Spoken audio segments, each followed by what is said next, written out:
How's everything going, guys? Welcome to another reaction video. I am ACA Guenter. Welcome to another reaction video. Today we're watching Nostalgia Critic's review on the 1995 film Toy Story, done by Pixar. This is quite an iconic film for me. When this film came out, I was only about 5 years old. I saw it when I was 6, when it was released on VHS. That's when I saw it. I have seen all 4 Toy Story films, not seen Lightyear, because that is an absolute abomination. Toy Story 4 made me cry, 3 was a little bit of a tearjerker, 2 is the best one out of the franchise. So, I hope you guys are well, hope you guys are looking after yourselves. Today, we're going to be doing another Nostalgia Critic, like I said. You may notice the camera. You may notice the camera, guys. Yeah, I am currently using my brand new webcam, which I picked up. I got one of these. It was supposed to be £55, and I literally got it for like 28. So I got it at half price. I was like, well, that's a no-brainer, isn't it? So I picked that up brand new from Amazon. So I'm just trying out the microphone that's built into it as well. So I'm just trying all the different features out on it. So apologise if you get any double audio. You shouldn't get any double audio, but if you do, let me know. If the audio is bad or anything like that, I've just turned it down. So we're just going to get on with the review here right now, guys. 1995's Toy Story by the Nostalgia Critic. 3, 2, 1. Smash that like button, subscribe, and let's go. Check us out at Midwest Gaming Classic April 4th through 6th in Milwaukee, Wisconsin. And check us out at C2E2 April 11th to the 13th in Chicago, Illinois. Hope to see you there. Here we go. It's the mid-90s. Everything has CG in it, and Hollywood is about to release its first CG animated movie. There was talk of doing some prissy shit with toys, but we scrapped that to give you what we know always works. Kabloomageddon! This ain't no kids film unless you're a male in that demographic gold mine of 13 to 18. This is extreme, I wasn't 13 to 18 when Toy Story came out. Like I said, I was 5, 6 when it came out. My Kaboom film would have come out between 2003 and 2008. For me, that is my favourite decade, 2000s. That's what I grew up in. Stop action! Behold, Agent Hitman. A character who's way too advanced for mid-90s CG, but just go with it. Yeah. I'm in the dimly lit God, Jim looks really weird in that makeup. lab with reflective surfaces. Good, that'll be easy for us to render. Now find the disc with the names and or codes on it to stop the monsters and or robots from destroying us all. 90s catchphrase. With his partner, Agent Love Interest, a no-nonsense assassin with awkward anatomy we clearly haven't figured out yet, but our horny fan... I just realised I gave her Tomb Raider boobs. Also, guys, I'm going to put it in the chat. Check out Heather's Twitch streams. I occasionally watch her streams when I've got time, so she's a great Twitch streamer. Do check her out. And base won't care. Try to keep up. Hey, it's the 90s. I'm not just some pretty face who needs to be saved. I can take care of myself, and I'm caught. And because we're gonna have a weird fetish for disaster flicks for a while, you can watch our heroes... Yeah, we did back in the day, didn't we? In the late 90s, there was a bit of a fetish when it comes with disaster movies. fight aliens with Mother Nature. Throw the tornadoes! The volcanoes! The thing from Deep Rising! Someone remembers me. So, if you're ready to see the dinosaurs from Jurassic Park and the sharks from Deep Blue Sea fight on the Titanic, then please come right for us. Kabloomageddon, the first CG animated movie. That could have been what we got. Could have been.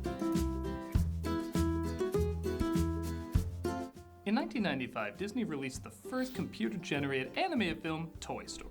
And 30 years later, most mainstream animated films, in one way or another, are still trying to replicate it. The same way for decades, Snow White provided the feel and tone for most hand... Yeah, Snow White was revolutionary when that came out, and we're not talking about the new one. Last time I checked, the new one was on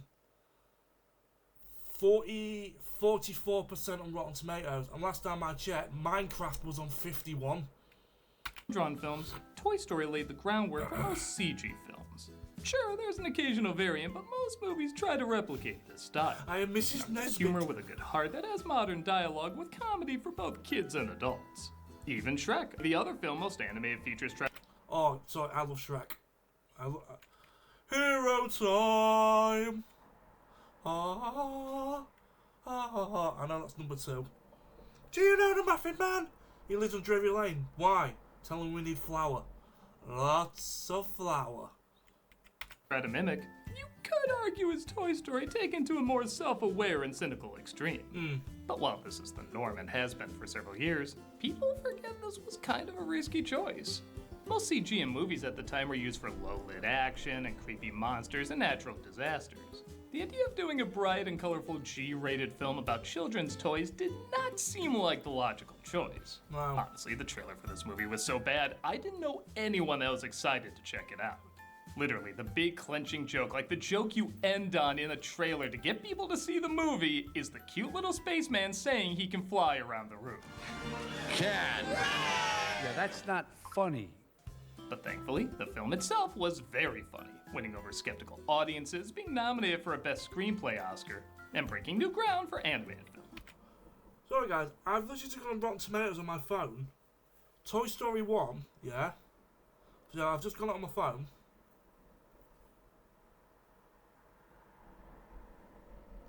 100%. 100% on Rotten Tomatoes. Wow. I didn't know Toy Story was that high. 100% on Rotten Tomatoes. That's nuts. With likable characters, smart humor, and a story everybody can identify Hey, with. you've been chosen. They didn't have to change the industry, but rather the industry would have to change around them. So what was it about this film that set the stage for the majority of modern-day animated features? Well, let's fall with style and take a look. I feel old because I've just realised, guys, this film's 30 years old. Came out in November of 1995. This film is 30 years old this year. Because remember what we could have had. Look out! That Muppet from Spawn! Oh god, I'm crazy Spawn! I'm crazy Spawn! Whoa! Explosion. Let's take a look at Toy Story. The credits roll as we see a kid named Andy playing with his favorite toy, Woody the Cowboy. Come on, let's wrangle up the cattle. I'm here to stop you, one-eyed Bart. When you reach that age and realize Sid would have been the cooler kid to play with. It's me as a child. No, legit, when I was younger, when I was a little baba, right, I had bright blue eyes and black coloured hair, and it was curly, no joke. Yeah, remind me, which one's the toy again? Just remember what your old past said, boy. You got a friend in me. You got a friend in me. You got a friend in me. And yeah, you think I'm crazy enough to make fun of Randy? If you go back, I'm going to show you something in a minute here, guys. I'm just gonna pause it. Pass it, boy. You got a friend in me.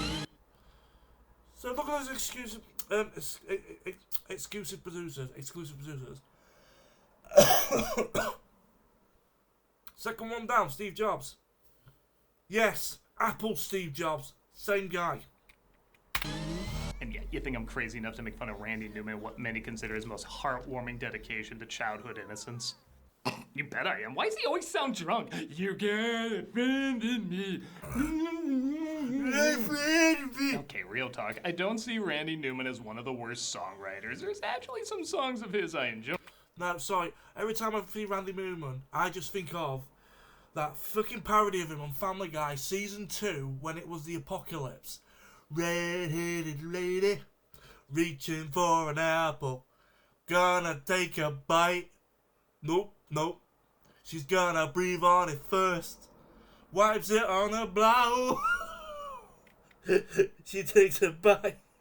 Chews it once, twice, 3 times, 4 times. Stops. Saliva working. Gives a long hot stir to Randy. 5 times. Fat old husband's walking over. That's all. I literally just remembered all the words to it. Okay. One of them even in this film. He's just aggressively generic, and I never got into the voice. Is that really so surprising? Yeah, also, him being a fan of cowboys, then going from cowboys into space, was actually a thing that really happened in the 1950s with kids. A lot of kids in the 1950s, and especially in America, wanted to be cowboys when they were older. And then, when the space race happened, Sputnik and all this lot, all the kids wanted to be astronauts. That's 100% true. To hear someone say, you like him, fair enough, but to me, he always sounds like the happy, happy joy, joy singer on Valium. Some other folks might. Joss Whedon. Did I just see Joss Whedon? Joy singer on Valium.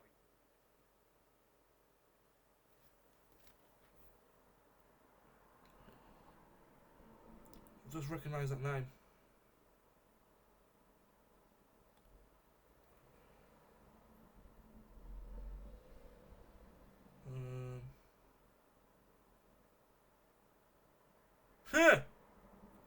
So, that screenplay right there. Right there. You see it right there? Joss Whedon was the creator of Buffy the Vampire Slayer. He was the creator of Buffy the Vampire Slayer, also did Angel, and he was also in charge of the first Avengers film and Agents of S.H.I.E.L.D. I do not believe that. I'm trying to think what other films I did. Was a co-writer for Toy Story. I said did Buffy the Vampire Slayer. Oh. Beginning of 2020, multiple actors, producers and writers have spoken against Whedon about a toxic work environment, so he got into trouble. And then there's another name that's listed on there, Joe Cohen. Joe Cohen, is he one of the Cohen brothers?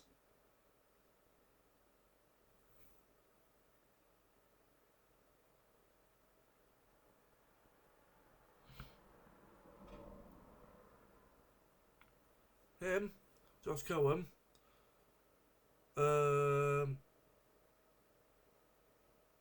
See what films I've seen him in. Evan Almighty, Garfield, Cheaper by the Dozen, and Daddy Day Camp. So, I thought he was one of the Coen brothers. That's why I just googled it.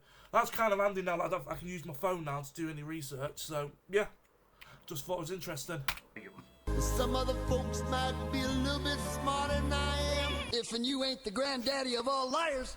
Happy, happy, joy, joy. Happy, happy, joy, joy. Happy, happy, joy, joy. Anyway, Andy plays with his favorite toy, who I'm only now noticing leaves his mouth open in the intro. Maybe he's coming to grips with his existence like... I can see through time. How was I born? But as soon as Andy leaves the room, Woody, played by Tom Hanks, and all his other toys come to life. My little boy's got a lot of little tight toys. Staff meeting, everybody. Got a staff meeting, you guys. Come on, let's go. I just realised that. Hearing that voice. That was fucking Jim Varney.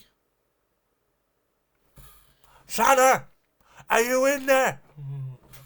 It is fun comparing the technology back then and how mind-blowing it was to modern-day animated films. Don't get me wrong, for the first film, this looks very, very good, and it's very smart to choose toys as the main characters, as that's very CG-friendly.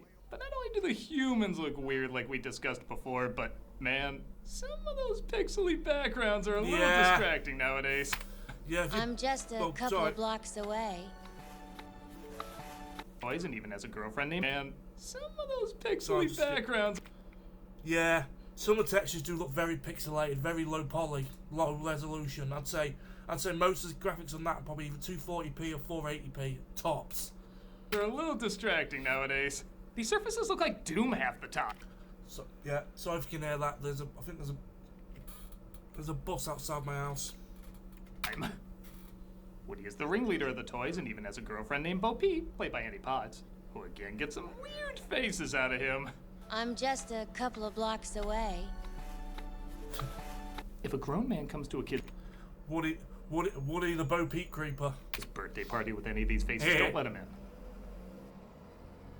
Very impressed with the quality of the ingredients and gone how now. natural they were. And I have to say that artists... It'll be another couple of hours. Because when I'm recording this at 10 to 5, so when you guys see this, it will be a few hours late. Normally about 6, 7 o'clock, all the buses go. I'm Picasso. I don't get it. You can easily see the Pixar formula getting set up, introducing characters through a slice-of-life scenario, utilizing comedy and puns, eventually leading to a relatable social problem both kids and adults can relate to. I don't think it's a coincidence this was done at the height of Seinfeld's popularity. Never watched Seinfeld. As a lot of the comedic dialogue has a lot of Seinfeld snark. It's very easy to see these attitudes from the leads on that show.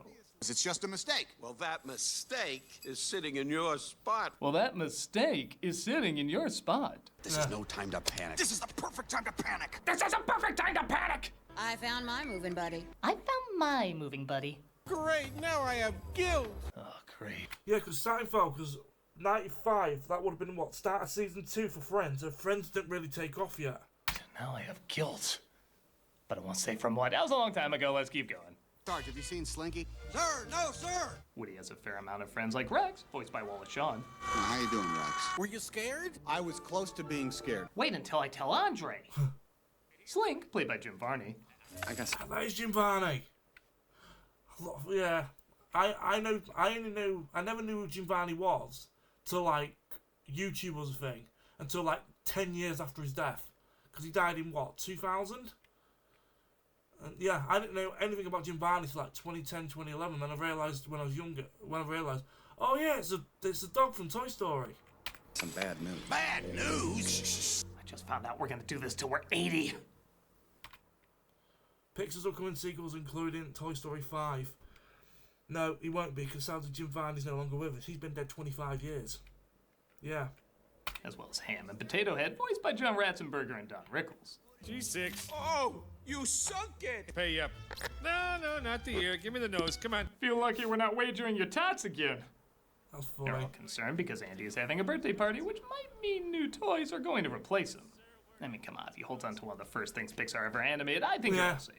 Establish a recon post downstairs. Code red. Yes, sir. Little green soldiers are sent to spy on the party, and as you may have noticed, not every line is a home run. Come on. Yeah, is the head sergeant, oh, what's his name? He's from Full Metal Jacket. Pull it in the comments below, guys. I can't remember his name. I'm not lying down on the job. It's cool though. That's Arlie Ermey as the sergeant. Yeah. He'll make the That's Ali Ermey. Cheers, critic. dialogue more colorful. Holy dog shit! Texas only steers it. So Andy opens his last present and heads upstairs. Andy's coming, everybody! Back to your places, hurry! And remember, if anybody says Andy's coming at Disneyland, then you know what? Don't do that. It's gonna get old really God's quick. sake. Andy gets a toy based around his favorite movie. Yeah, still not buying that. Called Buzz Lightyear, played by Tim Allen. Star Command, come in. Do you read me? Why don't they answer? While everyone's great in this movie, we're used to seeing these types of performances from most of these actors. Yeah. Tim Allen is really doing something different from his usual norm. He mainly plays the egotistical handy doofus with a heart of gold. Hell, even when he played another spaceman, he was still playing this type of role. Is that Galaxy Quest? I think that's Galaxy Quest. But he really knocks it out of the park as a space ranger who actually thinks he's saving the universe and has no idea he's just a toy. I never doubt for a second the galaxy of aliens and rangers he's saving is always going on in his head. Buzz Lightyear mission log, stardate 4072. My ship is run off course en route to Sector 12. And this conflict of cowboys versus spacemen suggests him in the 50s or 60s, despite this apparently taking place in the 90s. Yeah, like I said, I mentioned Sputnik earlier on.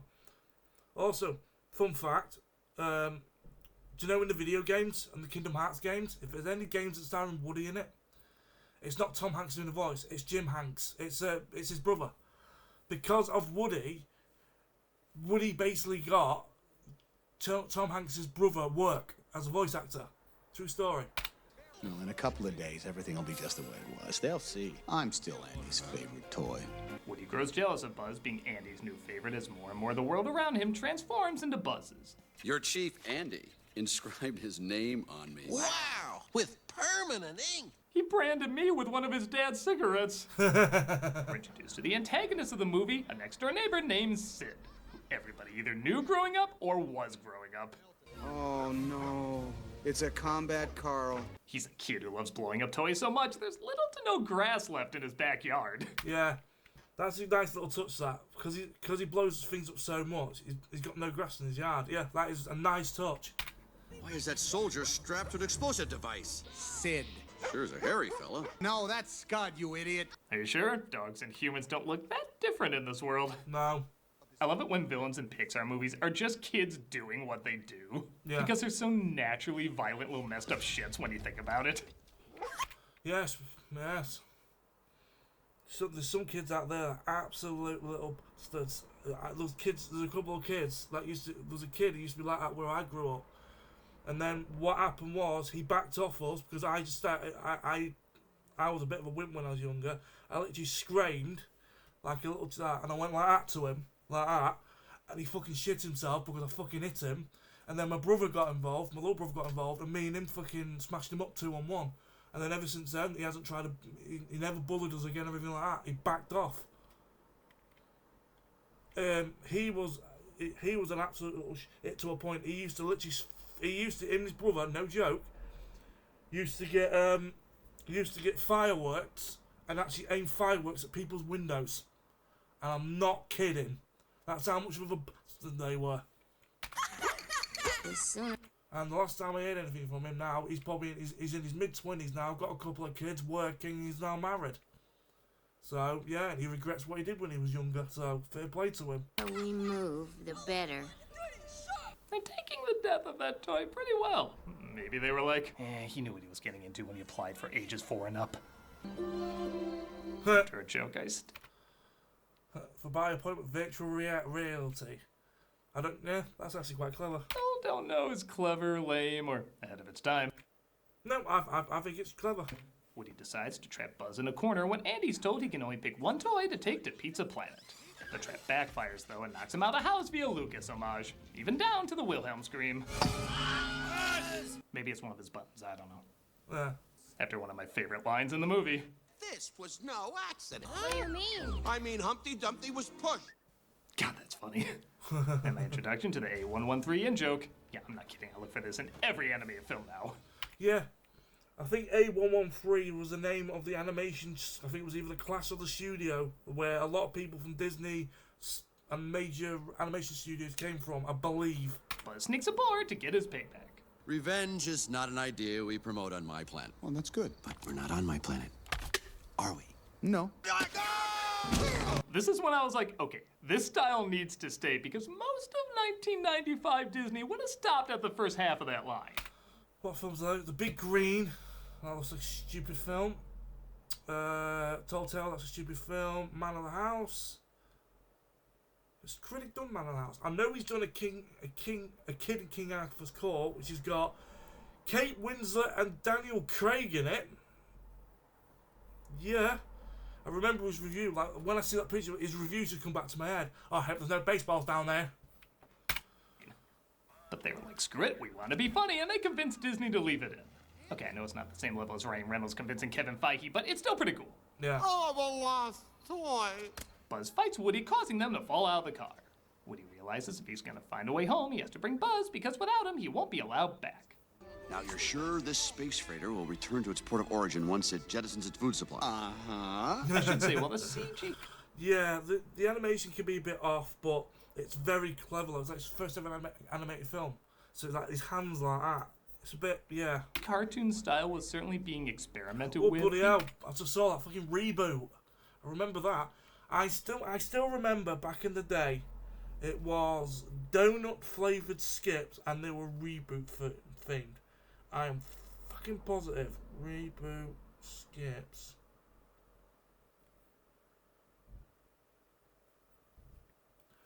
Bang. Ha! Remember them as a kid? Dot's donut flavour. And they were fucking Moorish. And every time I mention it to people, people look at me like I'm some sort of idiot. They're like, what? Donut? Ew! And I'm like, and I might know the real, and as soon as I show them up, I go, bang. Yeah, donut flavoured skips. And they were I remember it because it was reboot themed. Only two that really felt like they understood the importance of facial expressions was this and Casper. And okay, well, I didn't personally get into that movie that much. It was the first time people saw CGI could have just as big a range of facial reactions as hand-drawn animation.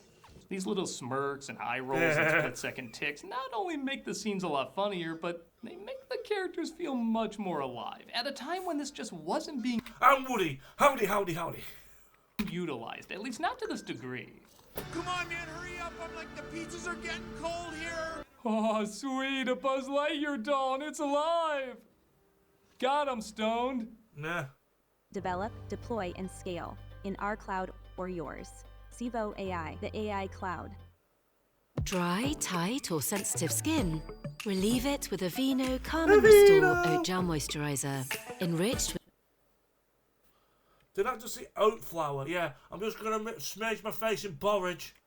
They make their way to Pizza Planet, which I'll just say I'm a 43-year-old man and I am still waiting for this place to exist. I mean, that's Alien the Kindergarten game. But Buzz sneaks into a crane machine where he encounters even more oddities. A stranger from the outside. Greetings, I am Buzz Lightyear. Well, technically you should all know each other from the show, but... Yeah. Then again, Buzz is Zurg now, so who gives a shit about anything? Yeah, I read that and I was like, eh?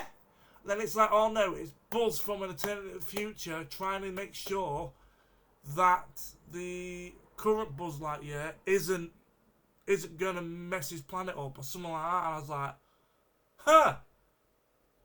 Fuck you, modern Disney. Claw is our master. Claw chooses who will go and who will stay. This is ludicrous. Sid tries his luck at the game, and maybe the biggest hole of the film, someone actually gets a toy from a crane machine. Twice. He has been chosen. Hey, what are you doing? Stop again, zealots! Not gonna lie, I kinda like the toy version of Midsummer. Yeah. Sid gets Buzz and Woody, who of course has terrible plans for them. Let's go home and play. Anyone else feel like this is Syndrome's backstory in reverse? Are you sure it's just not a kid version of the Punisher since he's wearing a t-shirt with a skull on it? At Sid's home, we see he's just as cruel to his sister's toys as he is to his own. Jeannie's all better now. I don't know what her problem is. I give Sid all my toys to have him improved.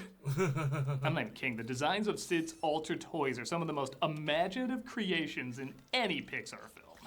Even his room is filled with all sorts of hilarious little touches, like all the locks on the door, this bumper sticker. I love explosions. I don't know what Killin' Paul Bunyan is, but if he has a poster of it, I'm into it. Yeah. Come in, Buzz Lightyear. This is Star Command. The next day, they try to escape, but... What's going on with that wrench? The channel changer. I never had a TV like that growing up. I never had a TV with a channel changer like that. Buzz sees a commercial clarifying he is, in fact, a toy. Buzz Lightyear! Available at all Al's Toy Barn outlets in the Tri-County. Al's Toy Barn, which is a reference to the second film. I could say it's more proof of the Seinfeld influence as they're building up Wayne Knight's appearance, but honestly, I'm distracted by the TV's channel changer. What is the story behind this family? Out among the stars I sail. And starts the one song I do genuinely enjoy, I'll Go Sailing No More. It captures the right tone, it's sad, it has a decent melody. It's a song so good, even Randy's voice can't ruin it. Now I know exactly who I am. But God, does he try. He sounds like Will Sasso's impression of him. I still haven't seen A Bug's Life or Toy Story, but I don't need to. You know, writing songs is easy. Will Sasso. Famously beats... Who did he beat? Did he beat Bret Hart in WCW Nitro back in 98 or something like that? Or cost Bret Hart... Oh no, I think... Because he appeared on a couple of episodes of Saturday Night Live and stuff like that. Was it Saturday Night Live? Anyway, he was on one of those shows anyway. Buzz tries to prove to himself he can fly, but goes boom, leading to Sid's sister discovering him. Mom, have you seen my Sally doll? Never mind. Now I can torture his toys.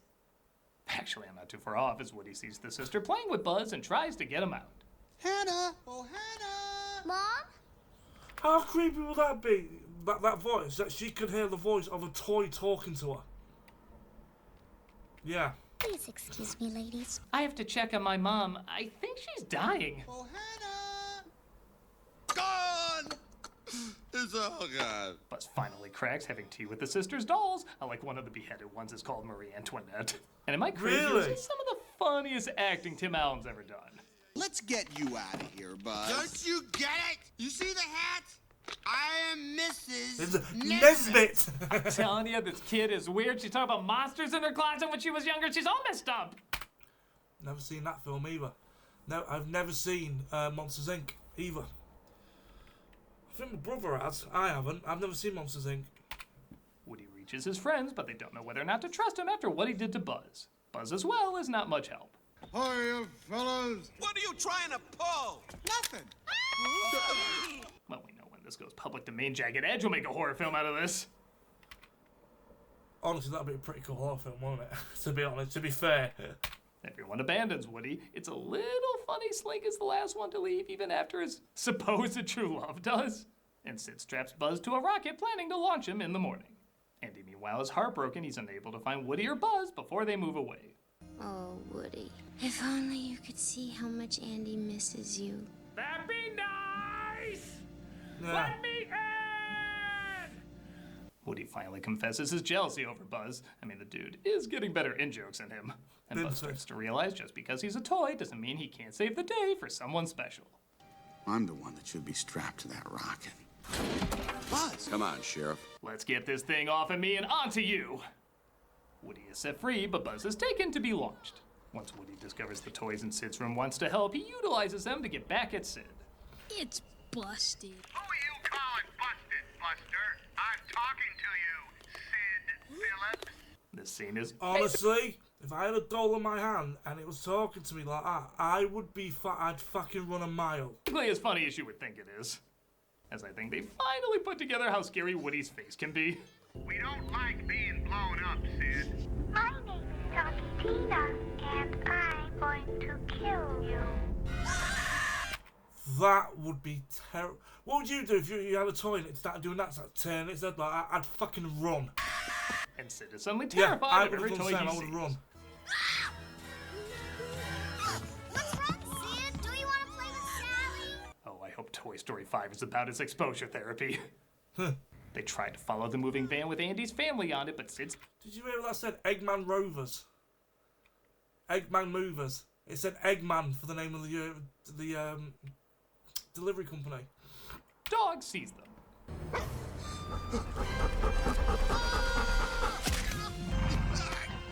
Yeah, for as bad as the people look in this, the animals look 10 times worse. Yeah, they do. My God, that looks like a whale banged a cow. He's the kind of thing you show Food Fight to make it feel better about itself. Oh, I'm looking at it now. Just looking at it now. Facially, I think Food Fight looks better. As in, the dog's facial structure and the eyes. I'll probably have to give them up to Food Fight. I know that sounds really fucking bad, but I think if you look at which one looks more like a dog, the one from Toy Story or Food Fight, I'd go facially and the ears and stuff. You go Food Fight. I'm sorry. Elf. Need a used car part? Head to You Pull It. You find it. We've got thousands of cars sorted by make and model. He's at it again! They mistake him throwing the racer into the street, though, for him trying to kill more toys. No, wait! You don't understand! And boy, for a character who said, If only you could see how much Andy misses you. She sure is doing little to reunite you two, yet... Yeah. Bo Peep, why are you not helping? They didn't know what to do with this character. Oh, Woody! They eventually figure out he was trying to help, though, and they try to get him back on.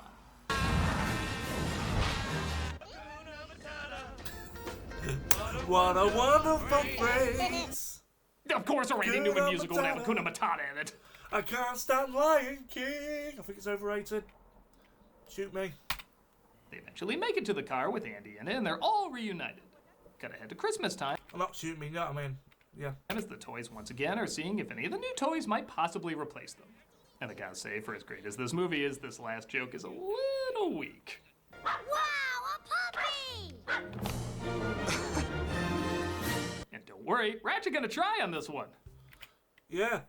Yeah, the puppy's actually a really big help on number 2. And that was Toy Story, the animated film that changed animated films. Is there some stuff that doesn't hold up as well? A few little things, but for the most part, it's as timeless as it is influential. These characters are easy to like and relate to, and it thrives on being a simple story with strong writing. The majority of jokes still land, the world it creates is fun to explore, and like I said over and over, it set the stage not just for how Pixar films would be. Do I think this is a 100% film? No. For me, if I give this out a rating of 0 to 100, maybe 85, 90%, I'd say, when it comes as a film. It's not a 100% film, not even close. Constructed, but for how the majority of animated films would be constructed. On the one hand, yes, I would like more variety in the styles of cinematic animation, but let's face it, most cinema leans towards what's popular and will usually do something over and over. I think I'd much rather see this style be popular and done over and over than, say, base Transformer movies or Twilight films or some fan like that. This is a decent reference to keep returning to. If only we could, stop literally returning to it. Whatever's in the cards for Pixar, Disney, or... It's called We Are Milking the Franchise because we need money. Because a lot of the films that Disney have released in the last few years, they've had quite a few bombs in the last few years. Animation as a whole, it's good to know the industry can still be shaken up in both the biggest, yet somehow simplest ways too. I'm the Nostalgia Critic. I remember it so you don't have to. Well done, critic. I am Mrs. Nesbit. If you want to keep... ctv.org. And advert for display. So yeah, another great video as usual by the Nostalgia Critic. Let me know, guys, what did you think to this film? What would you give the Toy Story films? Put it in the comments below, yeah? On a scale of 1 to 10, what would you give each film on a scale of 1 to 10? Like I said, I'd probably give the first one an 8.5, 9. Number 2, I'll give a 9.5. Number 3, I'll probably give an 8. Number 4, I'll give maybe 8, 8.5. That's what I'd give all the Toy Story films on a rating of 0 to 10. Let me know what yours are in the comments below. So, hope you guys are having a good day, looking after yourselves. I will see you guys on my next reaction video. Until then, guys, have a good one, look after yourself, like, share, comment, subscribe. Check out my Twitch. Also, check out Heather Ruiz's Twitch as well. And I'll see you guys on the next one. Peace. Love you all. Have a good day, guys. Bye-bye.